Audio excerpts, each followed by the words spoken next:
আর চিন্তা নাই রে চল দুজনে ভাগাভাগি করে নিয়ে আইলে গুনে লহন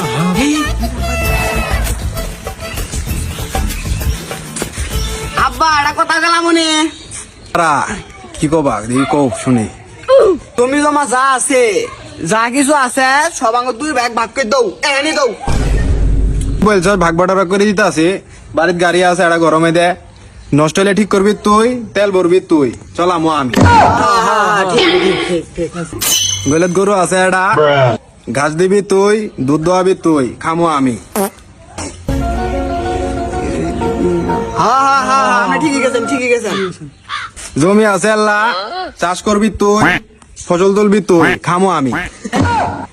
আচ্ছা ঠিক আছে আব্বা, তাহলে আমার একটা কথা আছে, বিষ আনবো আমি, গোলাবো ওই, খাবা তুমি। কইলোটা কি রে?